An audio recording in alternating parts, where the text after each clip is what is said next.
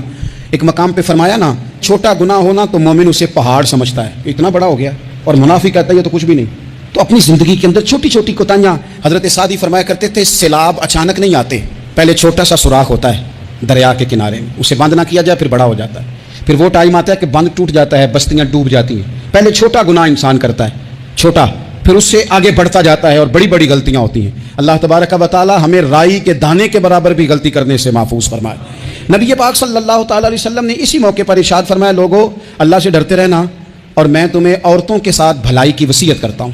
فرمایا رب نے تمہیں اختیار دیا ہے, عورتیں تمہارے سپرد کی ہیں, ان سے اچھا سلوک کرنا. فرمایا اگر کبھی کوئی ان پر تمہیں سختی کرنی بھی پڑے تو اتنی کرنا جتنی ان کی غلطی ہو, ان سے درگزر کرنا, ان سے پیار کرنا. اسلام نے خاتون کو باقاعدہ حقوق دیے, باقاعدہ. صحیح بخاری میں حدیث ہے. یہ جو نوجوان ہیں, مطالعہ کرنے والے, پڑھنے سننے سمجھنے والے, یاد رکھا کریں ان چیزوں کو. حضرت بریرہ رضی اللہ تعالیٰ عنہ حضرت عائشہ صدیقہ کی کنیزہ ہیں. حضرت مغیث رضی اللہ تعالیٰ عنہ ایک صحابی ہیں, ان کی وہ اہلیہ ہیں, وہ اپنے خامد سے علیحدگی چاہتی تھی. ان کے خامد بڑی محبت کرتے تھے, علیحدہ ہونا نہیں چاہتے تھے, خاتون رہنا نہیں چاہتی تھی. انہوں نے بڑی سفارشیں کرائیں کہ میرا خامد, میری بیوی مجھ سے صلح کر لے. حالانکہ وہ خاتون کنیز ہیں, خادمہ ہیں, کوئی بڑے قبیلے سے بظاہر تعلق نہیں. بالآخر انہوں نے گزارش کی سیدہ عائشہ صدیقہ رضی اللہ تعالیٰ عنہ سے, کہا کچھ اور ذرائع اختیار کیے. حضرت مغیث نے رضی اللہ تعالیٰ عنہ, ان کے شوہر نے, کہ نبی پاک علیہ السلام کی خدمت میں عرض کریں, حضور میری سفارش کریں کہ یہ مجھ سے صلح کر لیں. تو نبی پاک علیہ السلام نے حضرت بریرہ رضی اللہ تعالیٰ عنہ جو کنیزہ ہیں, خادمہ ہیں, ان کو بلا کے کہا تمہارا خامد صلح کرنا چاہتا ہے. یہاں برادری کا بڑا کے کہتا ہے پتر میری بھی نہیں تو گال رکھنی, وہ میرے ککھاں دا بھی نہیں, تو کیا کہہ رہے ہیں آپ؟ اللہ نے اسے حق دیا ہے, اور جسے حق اللہ دے اس کا رسول دے, اس سے کون ہوتا ہے کوئی حق چھیننے والا؟ نبی پاک صلی اللہ علیہ وسلم نے حضرت بریرہ سے کہا تمہارا خامد صلح کرنا چاہتا ہے اور وہ روتا ہے تمہارے لیے, اور اس نے بڑی سفارشیں کی ہیں, تم اس سے صلح کر لو. حضرت بریرہ رضی اللہ تعالیٰ عنہ عرض کرنے لگی یا رسول اللہ صلی اللہ علیہ وسلم, آپ جو حکم کریں میں حاضر ہوں. ایک بات پوچھ سکتی ہوں, ایک گزارش کر لوں, ایک صرف حضور میرا بولے یا چولے یا معاف کری, ایک بات کر لوں؟ تو کہا کرو. عرض کی یا رسول اللہ یہ آپ کا حکم ہے یا مشورہ ہے؟ یہ محبوب کی بات ہے, محبوب کی. کوئی بزرگ کیوں جبر کرتا ہے کسی پہ؟ کوئی حضرت شیخ کیوں کہتے ہیں زبردستی عورت کو کہ تو جا؟ نبی پاک صلی اللہ علیہ وسلم نے فرمایا صلح کر لے. یا رسول اللہ ایک بات عرض کروں, کرو. حضور حکم ہے کہ مشورہ ہے؟ تو نبی پاک نے فرمایا نہیں, مشورہ ہے. تم عاقلہ ہو, بالغہ ہو, اسلام تمہیں با اختیار کرتا ہے, چاہو تو رہو, چاہو تو خلا لے لو. عرض کرنے لگی حضور اگر مشورہ ہے تو پھر میں مغیث سے صلح نہیں کرنا چاہتی. میرے محبوب نے فرمایا تو جس حال میں راضی ہے میں بھی راضی ہوں. ٹھیک ہو گئی بات, ختم ہو گئی. حضور نے کوئی زور نہیں. اتنے اسلام حقوق دیتا ہے عورت کو, کسی کو اجازت نہیں کہ وہ جبر کرے, وہ ظلم کرے. میں آ گیا ہوں صلح نہیں کرنی, بھائی تو کیوں آیا ہے؟ تو نے وقت گزارنا ہے, جانے وہ خامد کس طرح کا ہو. تو نبی پاک صلی اللہ علیہ وسلم نے خطبہ حجۃ الوداع کے موقع پر فرمایا عورتوں کے ساتھ اچھا سلوک کرنا. اللہ تبارک و تعالی جو حج پڑھا جا رہا ہے اس کے صدقے پوری امت پر اپنا فضل فرمائے.